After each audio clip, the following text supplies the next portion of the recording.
Welcome, everyone. It's a delight to have you here for this really very special two-part program on one place studies. As many of you will know, it was about a year and a half ago, 2 years ago, that the Society for One Place Studies celebrated their 10-year anniversary with an extraordinary program called All About That Place. I was smitten. It was 10 days of programs highlighting stories about one place studies. It was amazing. I was smitten by the program, I was smitten by the series and the whole concept of one place studies. So when it was over, I went and tapped on the door at the good people over at the Society for Genealogists, because I didn't know anybody yet at the Society for One Place Studies, and said, "Oh, can I play?" And the result was the All About That Place program that they were already planning, I'll be clear, for 2024. They were gracious enough to allow Project Kin to be a co-sponsor, which felt really big deal, for the Pacific edition of the All About That Place program. And you'll still find that in our archives at projectkin.org/capital AATP24. And that's just a fun series of all of the programs 10 programs that we ran over 5 days, or 10 speakers over 5 programs across 10 days, which was a lot. And it was really fun way to get into all of that. So while thinking about all of that, I realized that what our community needed was an opportunity to speak to an expert about really the structure, the thinking, and the process of one place studies. So I knocked on the door for Janet Barrie. She was gracious enough to answer and said yes. So here we are. And with that, I'm going to turn it over to our distinguished speaker, Janet Barrie, who is the chair of the Society for One Place Studies, and of course, also the author behind her own One Place study, which I expect she'll tell us a little bit about. So with that, over to you, Janet. Thank you. Thank you, Barbara, for the invitation, and thank you for the introduction. I must point out that All About That Place, which indeed was to celebrate our 10th anniversary back in September 2023, was very, very, very largely organised and run by the Society of Genealogists. They did all the heavy lifting. And I really must acknowledge and thank them for the hard work that they did. And the other people who sponsored it, we were a co-sponsor, but so were the British Association for Local History and Genealogy Stories, pardon me, a genealogy writing group run by Natalie Prithers from the Society of Genealogists.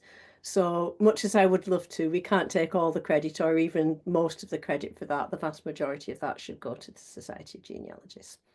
But yeah, I kind of fell into one place studies, and I suspect that quite a lot of people end up doing a one place study and they don't realize that that's what they're actually doing. And then somebody comes along and they somewhere come across the concept and think, oh, I've been doing that. I've been doing that all along. And we relate, of course, to a lot of other aspects of history and the historical landscape. Am I right in thinking that the majority of people joining us this, oh, it's evening for me, are predominantly family historians who are working? Yeah, that's a, so many of you are coming into it for that angle, and we'll look at that a bit later on as well. So that's great. Okay, so I will share my screen if that's all right, Barbara. Um, let's have a look. Right, can you see that? And you should be able to see me somewhere in a corner. So that's fine. So why do we do a one-place study? Why do people want to do it? And there's a number of reasons. And from the family history point of view, which is where I think most of you are coming from, a lot of people find that they have a lot of ancestors that come from one particular place, one particular town, one particular village, one particular community, work in one particular factory, and their personal ancestry is very, very closely tied up with that place. And as we're putting flesh on the bones of our family history, we find out more about their context and then get sucked into finding more about the communities that they're living in, the communities that they work in, that they worship in, that they play in, and the people that they meet there, and spread out from just the names and dates to the lives of our ancestors in the context of the communities in which they lived and worked. So a lot of people fall into it that way. Another way that family historians come into one place studies is if you have a puzzle or a brick wall. And if you're looking for an Ashworth in Newchurch, where I live, well, first of all, good luck. But secondly, a lot of people will then try and gather all the Ashworths, all the Bridges, all the Howarths, whatever name it is, that live or work or were associated with that particular place, and try and put them into families in the hope that through that they can work out which is theirs and certainly exclude some from the running. But in doing so, again, they get sucked into the history of the place and the role that their ancestors played within it. Some people come to it more from the local history side, and they like to become, this is a quotation mark, sorry, they like to become the local expert. And people who do a one place study find that they often become the go to person about that place. Now, obviously, here we overlap quite a lot with the local history communities and with the heritage sector.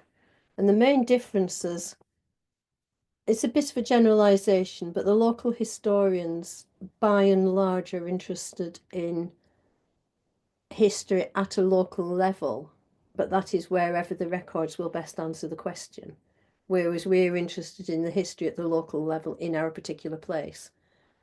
The heritage sector often is more interested in the built environment and the preservation of buildings and cultural artifacts than the history of the community itself. It helps us to understand the social dynamics in which our ancestors lived and worked. Who were they relating to? What were the power structures? Who were the marginalised? How were they treated? How was authority exerted? Were there places that you did and didn't go? Were there places that they would and wouldn't, people they would and wouldn't relate with? And it just gives us a holistic view of the community in which our ancestors lived and worked. And the map is a map of the area where I used to live. We had number 8 in the middle, block shaded, was a mansion that was built by an industrialist in my place. It was subdivided into 3. And I became interested in the history of that house when I realised that 5 generations of my family had lived in it over the period of about 90 years. And then it became impossible to study that without studying the house as an entirety because it was subdivided. And then where did he get his money? How did he use his money? Where were his tenants? Which fields did he own? Which clubs did he go to? And so on and so forth. And it grew from there. Okay, and as I've said, people come into it from various angles and they use skills from different aspects of history too. Now, if you're family historians, you will have the family history skills. You will have some of the local history skills, but there will be others that we learn. You may have some of the skills of population studies, and it may take you down that line. And the skills that we develop depend on the questions that we're interested in answering, but also in the resources that are available. So some places there may be aspects to use landscape history or vernacular architecture or things like that. And if that's your interest and the resources are there, it can lead us to developing skills in areas we didn't anticipate. And as an example, I never ever thought that my interest in one place studies would take me into a gold mine, silver mine, inside a mountain in the Lake District. But there we go. I ended up an underground member of the British Caving Association for my sins, but that's it. Okay. So what is a place? And that's the dictionary definition. That's from the Oxford English Dictionary. And it can be a point in space, or it can be a space that is designated or available for being used for people or for a function. So it can have a locational aspect to it, it can have a community aspect to it. And the one place studies can embrace either or both of those as you think fit. Rather more pragmatically, the answer to what is a place is whatever you want it to be. And we'll come back to that. But building on the dictionary definition, you can have the form of a place in a geographical space. You can have the function of a place as a setting for social action. And you can have the feelings of a place, an attachment between people and location. And that's where mine started. So I'm going to break at this point and ask people to unmute themselves. What sort of things do you, if those three or any others, do you think might attract you to a particular place? Or is there something else that draws you in of what we've discussed so far? It's just where the brick walls are. Uh-huh. It really is. And there's multiple. My one place study is a mini surname project as well, Uh-huh. trying to untangle lines. But it really comes down to trying to solve some big problems, and learning as much as possible about the place and its people. So you're the people aspect of it rather than the geographical and the functional Yeah, aspect. Yeah. yeah. The place is simply designed by where the people are. Uh-huh. Sorry, somebody else was going to say something. I apologize. Not a problem. I'm very similar to Denise. I do research in Cumberland, Northumberland, in two towns, Alston and Allendale. Oh, okay. They have so many Hutchinsons that separating them is virtually impossible, and there's a lot of bad trees out there that are complicating things. So I too feel like my interest in one place studies is from a brick wall standpoint and actually looking at one single uh, surname in those two Mhm. regions. Yeah. So you're relating a one place and a one name study to your particular ancestry to get a fuller context of that, yeah? Exactly. Yeah. And these two towns that it was mining towns, and they move back and forth, so it's almost like they're one place even though they're two places. Hmm. The families move between the two, Exactly. depending on where the work was. And that relates to the geography, the geographical space. When I said where the chap who built the house we lived in got his money from, my area is well known for textile and footwear manufacture, but he was actually a coal miner, or rather a colliery owner. I don't think he ever wielded a pick himself. And the poor quality coal in our area became mining in that window between the development of the steam engine, when you suddenly needed a lot of coal, and bringing in the railways when you could get it in cheaper. And he made his fortune by exploiting that window. But that relates to the geography because the coal had to be there to mine it, and yet not such good quality that it was all mined earlier. Any more comments of places and why people might want to look at them? Yes, it's I Kathy here. Hi. I'm looking at my at the places as a way to get more background more than specifics. I'm a second generation immigrant in Canada. My grandparents came from England. My grandfather was also a coal miner. He was a miner though. We did, and the family were. So we don't have a whole lot of photos. I'm the photo buff that likes stories. So I'm looking at the places in terms of getting a better idea of what their life was like to fill in the gaps of what we don't know that we don't like. The obvious thing is my grandfather apparently always wanted to be a farmer, but then when we look at the colliery records of the number of deaths in the mines, it's like probably didn't really want to carry on his family. He had a daughter and a son when he immigrated. His family to carry on that family tradition because it was not a very safe occupation.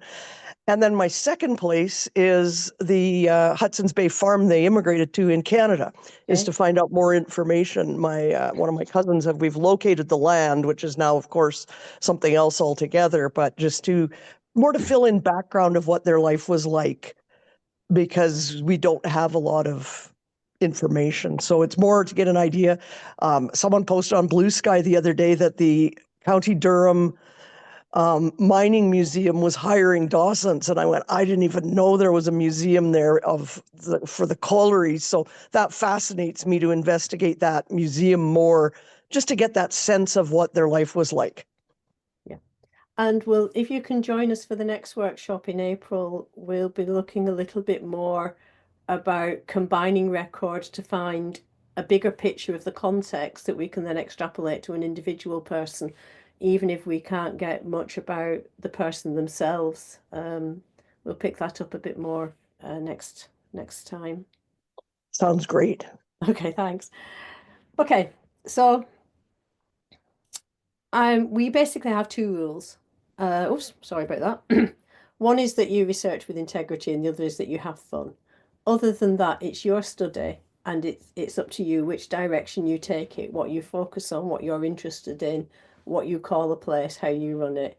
All we ask, obviously, is that you do it with a degree of integrity and hopefully that you enjoy it. I'm going to plug two books at this point. One is both by Janet Few, who was the first chair of the Society. First one is 10 Steps to a One Place Study, and with her permission, these two workshops are based quite heavily on that. That is available in Kindle and in a paper copy, but whether it's available paper copy in the US or shipped to the US, Australia, I don't know, but Kindle certainly. The other one is Putting Your Ancestors in Their Place, and this is a second edition. The first edition was very England and Wales focused, so less good if your place wasn't there. This is more worldwide. So if you're interested in a place that's not England, Wales based, that is more, this is more applicable, the one bottom right. And that currently is Kindle only. There will be a print edition reasonably soon. I don't get commission for plugging those. And the first step, of course, is to choose your place, and we've discussed some of the reasons for doing it. And I have three studies. The first one, top left, is the house in which we lived. We lived in the servants' bit round the back. And as I've said, that was built by a colliery owner whose daughter married somebody with quite a lot of social connections. And that's taught me a lot about the social structure and relationships within the place. The top right is Newlands Chapel in Cumbria in the Lake District. That started after I basically dug myself a hole on Twitter and said that it was perfectly feasible to conduct a one-place study without spending a lot of money. And I was challenged to not put my money where my mouth was and do a one-place study for free. So that is that. It is in progress. But that's only using free resources, offers at the major genealogy databases. You know, when they have UK Remembrance, they'll quite often give free access to military records and things like that. The one at the bottom is the local high street in the town, about a mile from where we live, from where that other picture's taken. And volunteering in a local museum, I found a set of reminiscences of a lady describing what the street was like in 1884. Now, that was too close to the 1881 census not to compare the two. So that started in that way, and then taking backwards and forwards. Who were the shopkeepers? Where did they live? Did they live over the shop? Did they stay shopkeepers, or did they change as they moved on? I'm far better at asking questions than giving answers, but that's why that started. But the main thing about choosing your place, and I'll go back to that, is somewhere that's going to hold your interest. Something that is going to pique quite a lot of questions, whether they're related to your own ancestry or whether, like me, you're just noticing how people lived. A one-place study can be quite a lot of work if you want it to be, and something that holds your interest is helpful for choosing your place. Another useful thing for choosing your place is what records are available. It helps if you have defined boundaries. It helps if the civil, the ecclesiastical jurisdictions are the same. It helps if records have survived, but it wouldn't be fun if it was easy, would it? So having chosen your place, you want to construct it, reconstruct it. And at this stage, this is mainly pictorial. Two sites, if those of you with a UK place, I don't know if you know geograph.org.uk.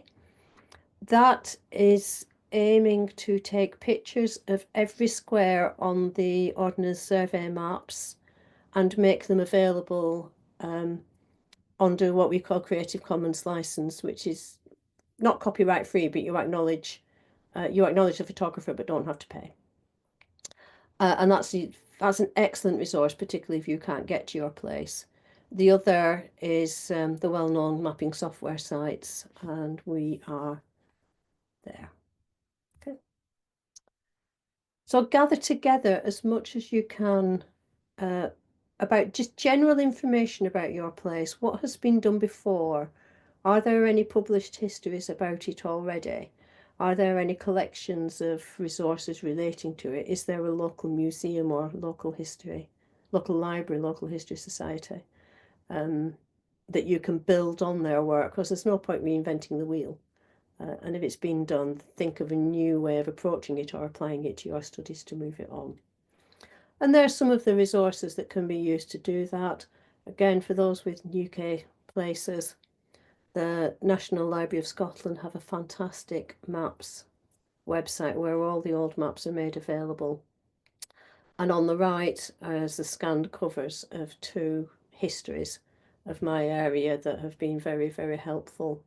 But any other resources that you could use at this stage just to get a broader feel of what your place is like?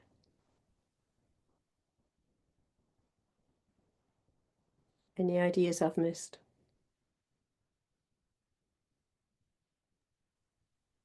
The one thing I would add is in using the Google Maps is the Google Street View.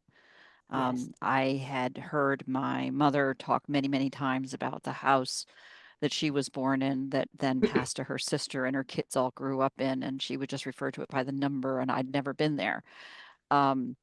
Using Google Street View, I could get a sense for what that was all about. And as she was declining with dementia, she would look around where I live now and say, "Oh, why are these ticky tacky little houses?" You say whatever when, Yeah. but by looking at the street view, I could have a sense of what her sense of what a real house looks like.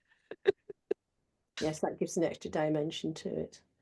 One of the resources that I have found throughout the world that has been very valuable is archaeological studies. Yes. Um, it excuse the pun, digs deep into very specific areas. I have been lucky enough to have the digs actually be on the property of my ancestors Wow. in Ontario. When the Beldie Chapel and the Beldie Mill were being restored, there was quite a bit of information on those particular places. And my ancestor was the miller in the Beldie Mill. So I've had some very, very highly specific, no, I haven't been drinking, uh, luck just Yeah. by keeping an eye open when I do Google's searches to look for any archaeological studies. And some people have had a lot of success by setting up a search on a notification on eBay to be notified if anything with a particular place name comes up. I personally haven't. I've been offered about 4 postcards and a whole pile of tat that says I love Rottenstall. But some people have managed to get deeds or other artifacts that way. Another potential source, particularly for Katie, if you're interested in archaeology, is I don't know about Canada, but in the UK, there's a scheme by which the metal detectorists can register their finds, and therefore, even if they're allowed to keep them, there is a record of what has been found there, where, and its description and photograph and probable purposes to which it was put. And you might find there's something on that if you have an equivalent. Interesting. Okay. So at this point, we've got some decisions to make. What are we going to focus on? Are we going to have a bigger place and look at a particular period of time? And some people do that. So some people will focus on a town but concentrate on records before UK civil registration, on the basis that the civil registration and the census is relatively easily available, and they work back from there. Are you going to concentrate on a particular aspect like the military or migration or your brick walls? Are you going to focus in other directions? So you have trying to get some focus at an early stage. You can change it and it will develop. Helps to concentrate your searches and your organisation at this stage, although it will change as your researchers move on. So have a think after you've poked around your place a little bit and think, where am I actually going with this? What do I want this to look like in the first instance? And set constraints. So I've got two maps there. One, the inner circle is the initial estate that I started with, which is just literally the house and the grounds that I showed you earlier. The larger one is extended to include some of the houses over which he had tenancies, so property he owned in the village, and who lived there and so on. And it kind of extended from the initial house and grounds to the wider estate and his influence within the local community. The one on the right is the map of the township. So it's got the old township, 19th century township boundaries marked on it. And again, if I can't find things that refer to my particular place by name, searching on the name of the township has often come up with other information. So I've kept that there for reference. So set some boundaries, otherwise you'll just drown. And now at this stage, you want to get yourself organised. Now, of course, we all have family history that is beautifully documented, beautifully referenced, neatly filed. We can find anybody's birth certificate, quite, anybody's birth certificate within 30 seconds flat, not a problem. Yeah, me neither. Oops, pardon me. So, yeah, me neither. I can't get rid of that chart, sorry. There we go. So think of this stage of how you're going to organize it. If your family history is well organized, you may want to find a way of doing it that overlaps with the system that you're already using for family history. I use Toffee for photographs, Herodis for family history, Scrivenger for notes and references, a great big pile at the bottom of my bookcase for papers that haven't been filed yet. And Excel for data. Some people are a lot more integrated than that, and I think I'm British, so We Are XYZ has a lot of potential there. And I know some people use that and find that helpful. So what do people use for organisation? What have you found works and what doesn't? The screenshot, by the way, is Toffee Photo Organising System, which is free. I've been trying to use Wikitree. I have a page for my one place. And the learning curve on that, even though it looks very simple, it is easy to use, but the learning curve on just like how to approach it is a bit steep for me. So I don't have a lot of my stuff up there yet. But it is in multiple places because the data does not all map into just a spreadsheet or it's kind of all over the place, and I'm trying to figure out how to better organize or integrate some of that as well. I think that's a common problem. Yeah, especially the stories, like the individual stories or events that you want to capture don't go on a spreadsheet. And so I'm trying to figure out how to, some of that will end up on my one place page, but how do I organize it internally before I can publish it? Yeah. what I'm struggling with right now. So My website to some extent started as an organizational thing. And it's partly a record repository and partly a story repository, which for me works. that's a But good way to think about it, though, too. Yeah, as a repository rather than a presented report or something. yeah, so Yeah. I've got a page for each, each section, and then there's links to things behind that, and some of those might be transcripts of the original records, and some of that might be details of the stories. It could desperately do with an update, though, I must admit. Can you share I your think that's, website address? I'll put it in the chat. Thank you. and I'll add it to the notes as well. Spring Hill. I think Ah. the notion of the arch the documents, the archival places, and the stories is lends itself naturally to different kinds of tools to store them. To be clear, a hobby horse for me is to help people understand that they don't need to always use a single platform. It's not a choice across different platforms. It should be a choice about what the problem is you're trying to solve, and then the best platform or platforms to solve that. Speaking of which, what was the name of the site that you're using here? The The photo screenshot? site, Tophy, Tophy.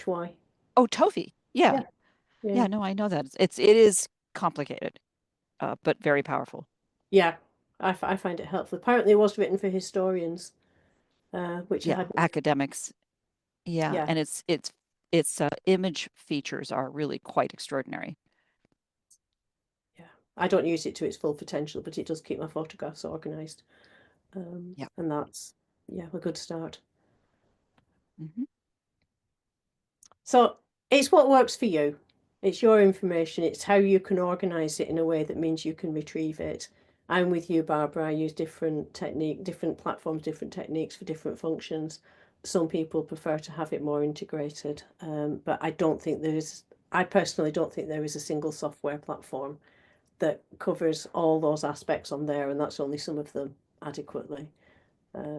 So I prefer to use I would different ones. also argue that the effort to think through the problem you're trying to solve is extremely valuable, even if you end up with one platform. Yeah, yeah, that's true. So, but it doesn't matter how you do it. The key thing is do it and do it before you think you need to. Otherwise, you end up with a pile of documents and you think, no, where was that will? So the next step, we've identified our place and we've reconstructed it to some extent, and we've got a degree of organisation is populating it. And we do that at two levels. We do that at the population level and we do that at the individual level. So that is an illustrative thing. That's a population pyramid for the village in which the house I'm researching lives. It's got males on the left in yellow, females on the right in grey, broken down by age. And that's just an Excel generated graph. There are programs available online, or I can hopefully might be able to send a file to Barbara that will do that for you. So that's different ages, different age bands, different genders on the 1911 census for my area. And from that, you can see whether your place is a sending place or a receiving place. There are places on the west coast of Lancashire where it will be very top heavy because people go to retire there. There's other places where it might be top heavy because there's no jobs and all the young people move away to get work. Or it might be relatively bottom heavy or middle heavy because it's a receiving place and people are coming into that place to work at that particular time. And by comparing that over time and with the events that were going on in your place at that time, you can begin to build some picture of what's happening. So not only were people coming in or coming out, but why? Had the industry changed? Had the railway come? Had the canals been developed? Had a major industry closed and people were leaving?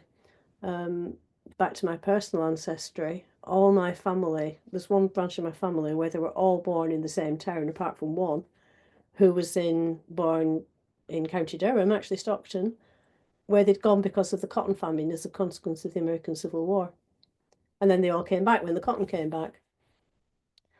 So I like that because in relating my personal ancestry and the events in my location to what's going on at national and local level, and that's the thing I find fascinating.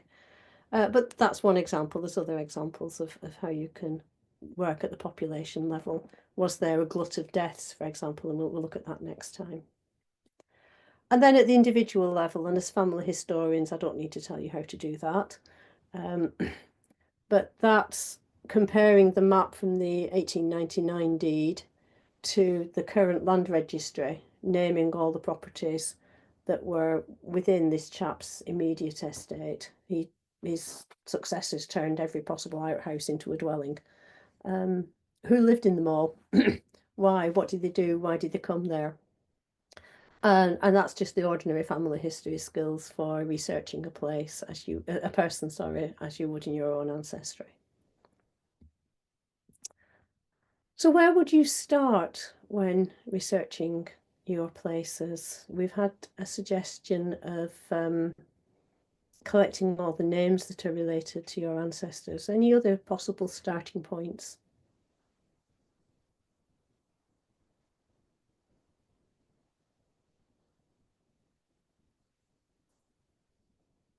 Another example was that document I found in the museum that listed every shop in a particular street.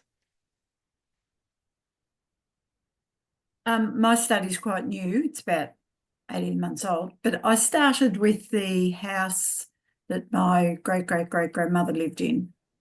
So I'm studying that street at the moment to try and understand more about, the lives they lived and friends and neighbours, the type of thing, yeah. From there, I've sort of branched out to nearby streets and, parish churches and, yeah.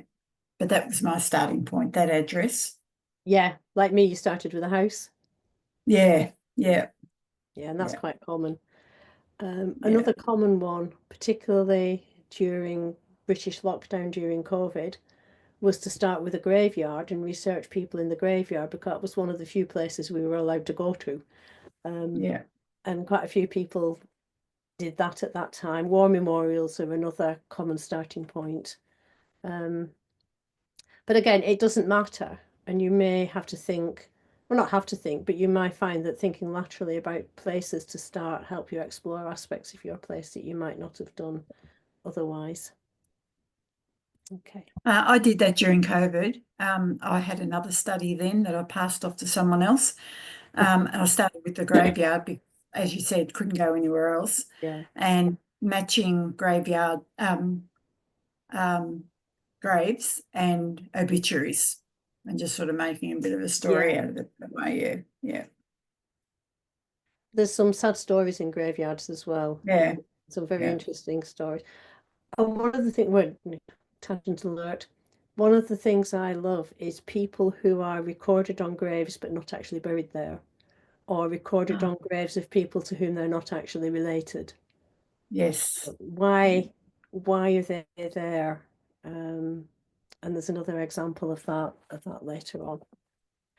And again, you're doing this iteration all the time. You're going backwards and forwards between gathering your data, refining your questions, thinking what else you might want to look at. What other resources have you got? How can I get hold of them? What data do they have? And think widely. So one example is I wanted to know when a particular chap left the house that I was researching. And I knew it was between the censuses and I couldn't find out when. And eventually a speculative search on Ancestry found it, and it was in the records of the shareholdings of a company that he had shares in that documented and dated his change of address. Thank you. Pardon me. I'd never have thought to look there. I confess it was a speculative search, but don't limit your options as to where you may be able to find data. Another example is that there was a quite important election locally, by-election for Parliament. that had national implications. We are in just north of Manchester, UK, and that was reported in Trove in the Australian papers, and I found it in Trove. So the very fact that it had got that far away and was deemed important enough to be recorded in the papers in Australia was interesting in itself. So let's brainstorm any other suggestions that we haven't looked at yet of places where you might want to look for either questions you might want to ask or resources that we might want to look at that are outside just the standard genealogical, because you know all those.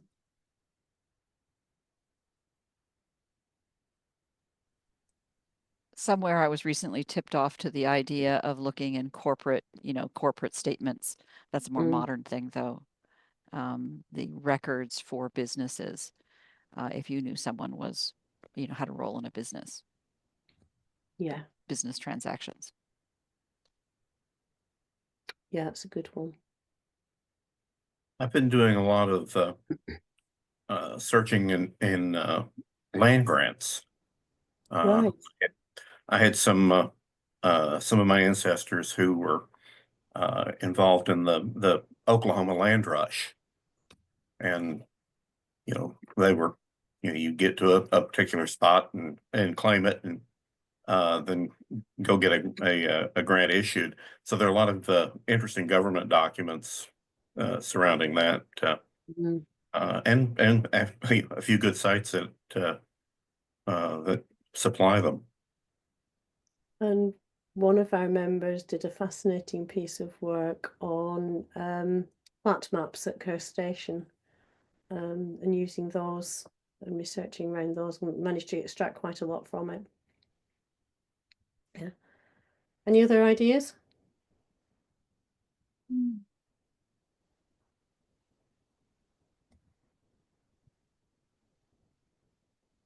Okay.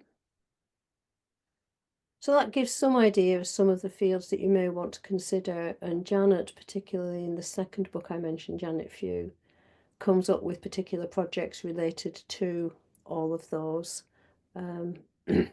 Faith is another option that we can research, and there's an example of that later on too. Where did they worship and why? What options were available to them? And don't forget personal records. And I don't know whether any of you have taken oral histories as part of your studies, either looking for ones that have been recorded in the past, or even better, sitting down with the elderly residents of your place and asking them what their recollections are. Has anybody got any experience of that that aspect of it?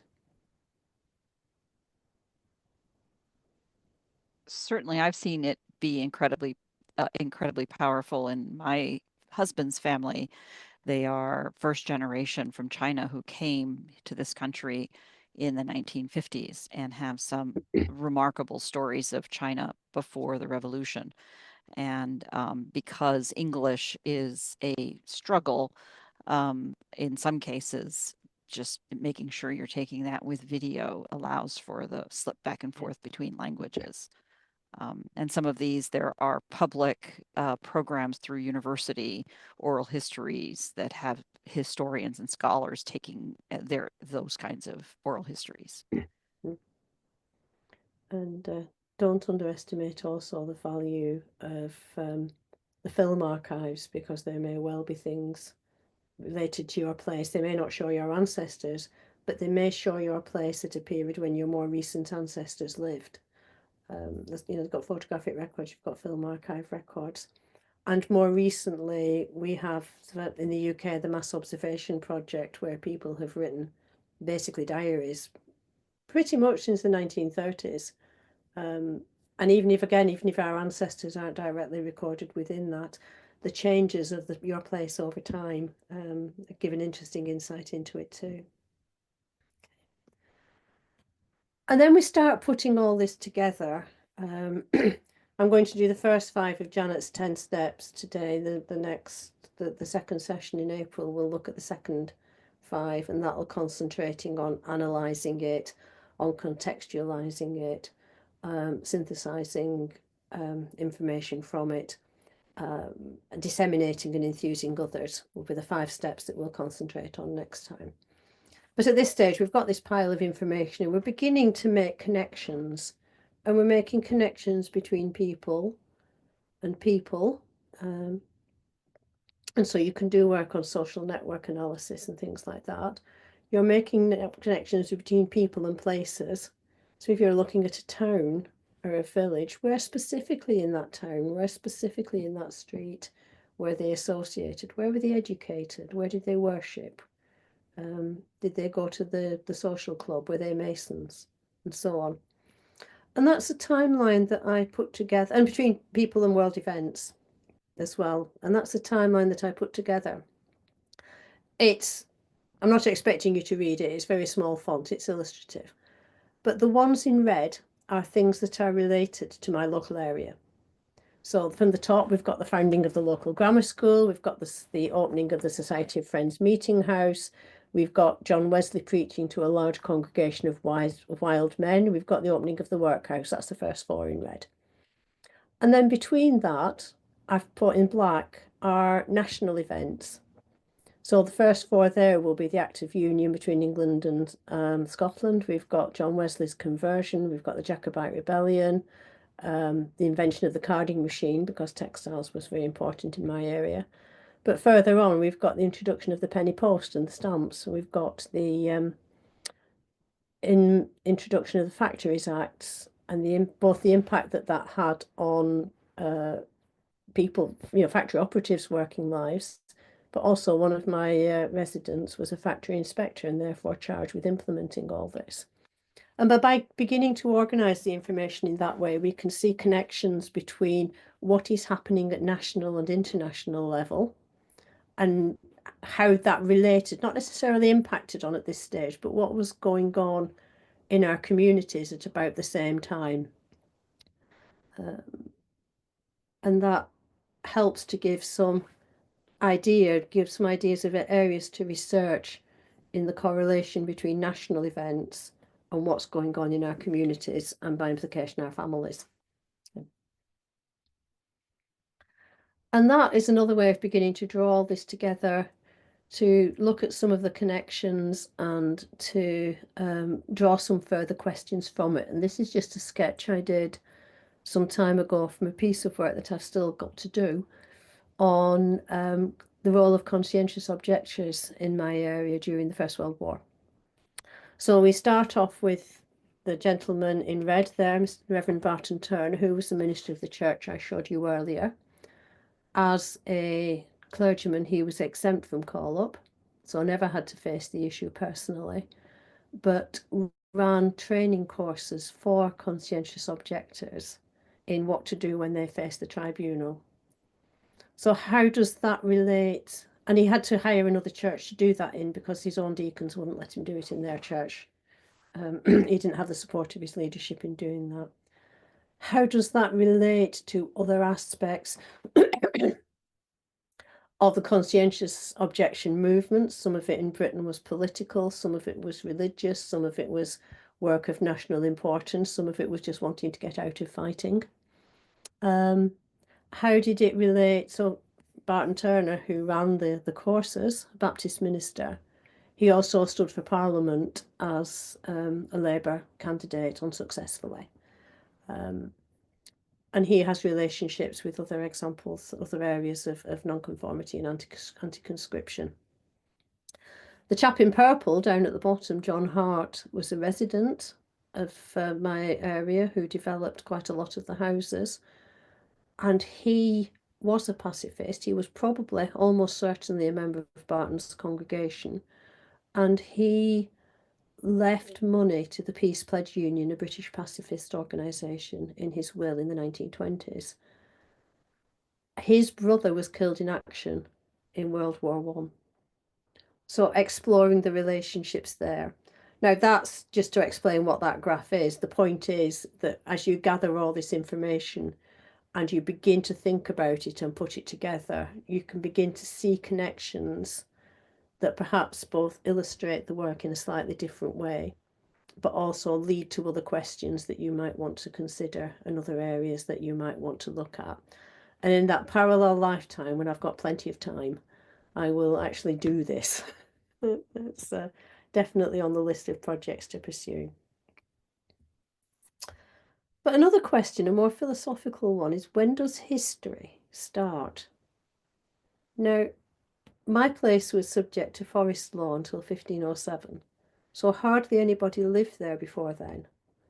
But the land was still there, and there was still some use put to it. So who owned it? Did they hunt in it? They actually used it for cattle rearing. Was there poaching? Were there outlaws? Answer, almost certainly not. But also for those of you who are studying places that may have had a colonial aspect to them, what was happening in the land before the colonizers, the colonial settlers came? Was it fallow? Were people working it? Were people living there? How was their lives lived, and how does that differ? How was that changed when the colonizers came? So, and there is evidence of certainly Bronze Age findings, sporadic Bronze Age findings in my area. No idea who they are, never know their names. But did they live there? Were they passing through? Was it settled? It's the kind of environment isn't very conducive to farming. That's why it was a medieval forest. But what happened before what we think of as history, when we run out of personal ancestors? What happened to the place before that? And does that bring any questions that pique your interest and make you want to study it a bit further? But the other question with that is, when does history stop? Now, if you're interested in breaking down a brick wall, this might not be quite, your thing. But that is the field in my place, and that's it taken in August 2020, and that's it taken in June 2023. So history goes on, and it changes. And so today's current events are tomorrow's history. And you may find as part of your studies, you want to document the current changes. Newspapers are good for that. Planning permission, local authorities' planning permission is great because their documents chuck up a whole pile of stuff, some of which might be of historical interest. But history doesn't start, history doesn't stop. The land was always there, and what was it used to? And the place is still being developed, and which direction is it going in, and which are the forces now that are influencing that? So where are we going next? The ones in black are the first 5 of Janet's 10 steps, and those are the ones that we've looked at. The ones in red on the right are the next 5, and they're the ones that we'll be looking at next time.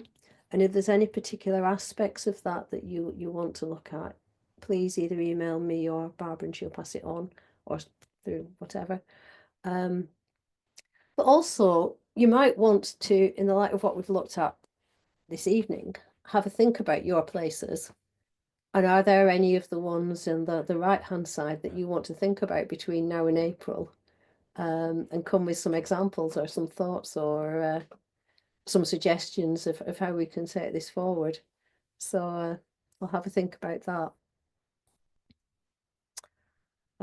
Yes, collect data. Sorry, I think that's probably not meant to be there. So I'll leave it there. I'll leave it there. Thank you for listening. Thank you in particular for your contributions. More than happy to take either take questions or pick up on any of the things that you want to discuss further. That's great. So thank you, and thank you for the invitation, Barbara. Wow, thank you. This was absolutely fabulous, and exactly, I think, what this is a real asset to this community. You have certainly inspired me to be thinking about a place that I hadn't even considered in terms of, by asking these questions, you've made me think about this place that I've wondered about, and which brings me to a request I have for you to describe how I might find out if somebody else hasn't already studied a place that I'm curious about. You have a nifty map on the Society for One Place Studies. Right, I'm just going to shut the door because I think my husband's going to start clattering a little bit, so I apologise for that. Oh, No, we're not recording. I can, yeah, leave my seat for 2 yeah, seconds. Yeah, we have a no nifty map. worries. So I haven't said much about the society, because it is perfectly possible to do a one-place study without joining us, although we do like to think we're great value for the 10 US pounds. Sorry, 10 pounds 10 sterling US charge. pounds. Yeah. And I'll share that one. Yep. So that is the home place for the society, and oh, come on, stop it. It's underneath your share screen. Yeah, there we go. Top left, you've got a studies page, and that has what is a one-place study, which covers a lot of stuff. And there is a nifty map of registered studies. There's also a list for those that don't like maps.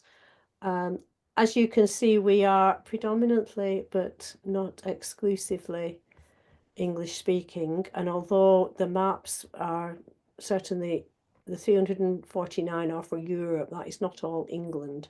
And if you look at the list of countries, it includes quite a few non-UK European countries. We've got studies in Italy, the Netherlands, the Czech Republic, and so on. A few in Canada and the States, a few in Australia and New Zealand, one in Lebanon. And interestingly, which taxed our ability to put it on a map, one person wanted to do a ship, so we had to put that under international waters because, of course, ships move. And then if you click on the area of interest, it will bring up if there's just the one, in Lebanon, for example, so that will come up with the place that they've registered.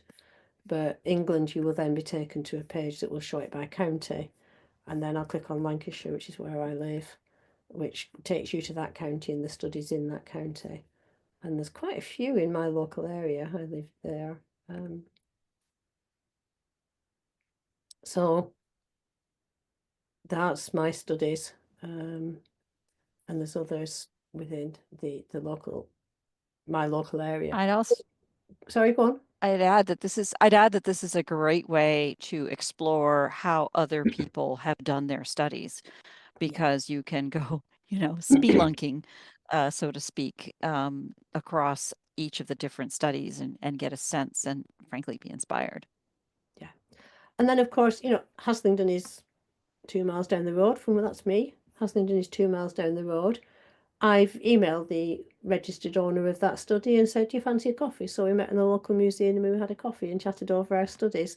And I've done that with a couple of people in the local area, and we can share resources and share ideas and things like that. There are people who are doing studies, obviously, who are not part of the society. They haven't registered studies, and that's, absolutely fine. They're more difficult to track down. There is such an animal called the Register of One Place Studies, which is a labour of love by a particular individual who's basically popped onto a website every study he can come across. Not all of those are active, because it's one man doing it. It tends to reflect the amount of time he's got to put into it. But you may find that there's something on there. Other than that, it's a matter of poking around in your local library if you can get to it, the Google equivalents of your local libraries, and seeing what comes up. I'm no fan of Meta, but Facebook has quite a lot of local heritage and local history groups that can be a useful starting point as well. And even if you have a different focus, that can be useful for sharing ideas, for photographs, for discussion that you can link into. I'm curious Are about there, oh, sorry. no, go ahead, please, Denise. I'm curious about your thoughts on why it's such a big thing in England, Great Britain. And it's really not gained a lot of traction in the States at this point. I'm trying to change that, but it's like don't know quite how to get people to think about their bigger genealogy problems by using this as a tool, basically, which is what I'm working on at the current moment. I think, well, I think there's a number of reasons for that. I think one is that I mean, I gather Barbara is the daughter of the revolution, but for a lot of people, their history in Australia, New Zealand, America, Canada actually all only goes back to perhaps 3 or 4 generations. And then if we're tracing our personal ancestry back beyond that, we come back to the UK or wherever they came from, which is often England. England, Ireland. What's interesting is we have very few studies in Ireland. We do have some, Hmm. but relatively few. And so I think part of that is that's they come out of America, Australia quite quickly, and then hit the brick walls in England and start studying UK places as part of overcoming their brick walls. I think one is time, to be honest, Hmm. because time zones. Um, because if we have most of our members are in England because it was started predominantly in England, although from the beginning it was an international society. Our first treasurer lives in New Zealand. So we've always had committee members based in the US and Canada, US. But it's difficult to get a time that suits all time zones. So well done, Barbara, for cracking it. We've got people here from all 3 continents. I'm impressed. But I do find it hard to attend a lot of the meetings because your evening is my work day. Workday, yes, and that is a big problem, and a lot of our American members will access them retrospectively. But yes, we're looking at ways of having more US friendly meetings that relies on basically US or Australia, New Zealand people who are willing to present at that time because your evening is the middle of the night. Yes. I remember ringing some guy. Hey, hi, Barbara. Yes, you've just volunteered. I've written your name down. I did. No, actually, in all seriousness, Project Kin hasn't been around very long, but we started out with the goal. I started out with a goal of making sure it spanned the time zones. And really, as a former colony out here, we appreciate that we all have come from somewhere else, not just, of course, England, but all elsewhere in the world from Asia to across the planet. And so we've been very self-conscious about making sure that we have things in a range of different time. It's hard to avoid the work day without getting some sleep myself on weekends and things. But at least mixing up the times and making the recorded versions early optional. My offer to you very seriously, though, is to help with that bridge. I have no interest in becoming the Society for One Place Studies for, the Americas or something, but I do have every interest in your being more successful and extending your reach. So, as a future thought for future ways of working together, I'd be delighted to help in any way I can to make that happen, including what comes to mind for me. I have a little note here about my local town here in Berkeley, California, has a Berkeley Architectural Historical Association and a Berkeley Historical Society. And, if I march in there and say, hello, do you know about this? I don't really know what the most effective offer or presentation or suggestion or introduction might be. And I'd be happy to work with you to try to Yeah, I'd be find a happy way to do that. Because I suspect there are, networks of societies that are easy to reach. I'd be very happy to work with you to do that. And I'm complimenting you on finding a time that worked for all 3 time zones. It is actually the end of our working day. We started at 6 o'clock UK time. Now, Yeah. when I'm at work, I work until 6 and they've got an hour's commute from Yeah. there. Yeah. So that is part of the problem. And a comment Yeah. we get from our American members quite a lot is that a lot of these webinars are in the working day. Yeah. Yes. So looking at how to The do. secret is that from California, it's much easier to do that. Yeah. Yeah. So there you go. I did do one actually with WikiTree, talking about messing up time zones. When I thought we had arranged it for, I can't remember, 6 or 7 o'clock UK time, but we hadn't. We'd agreed it for 6 o'clock Eastern time. And I realized that the night before that we were due to have the presentation. So I took the hit on that one and dutifully logged in at 2 o'clock in the morning. Yeah, So I'll tell you what the secret is. You figure out the time zones and you don't change them. You figure out what your time windows are and don't change them. And even though time changes, right, because you spring forward, fall back in different parts of the world at different times, instead of GMT, I've locked it to California time, whatever California is. So I use World Time Buddy. So if you go to projectkim.org/Atlantic time, projectkim.org/Pacific time, those are when I have my events, and you can figure out what it is in your time zone. And then I wanted one time to do my live programs on Sundays, so it splits the difference. It's at 2 p.m. Weekends are a little bit Which is- easier because people are potentially more available on throughout the day. So depending on whatever they're That's a talking. good point. This is self-interest on my part, because if I did all of the above, that's 7 days to me. Yeah. Mama's got rules. Yeah, that is a good point. I'm sorry, I've not been monitoring the chat. Please, let's go ahead and address these questions in the chat. And I think I want to be brain whirling. Oh, there good. we go. It is getting late. It is getting late, and perhaps that's the key point. I Right. want to thank you so much for taking the time to do this in your evening.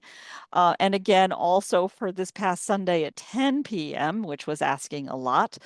And it's been a thrill to have you be such an important part of this program. I look forward to ways, not only to our April event, which you can find at projectkin.org events, because I don't remember the day, and in the ways in which we might come up with to work together in the future. It's been an absolute pleasure. And I'm going to conclude the recording here.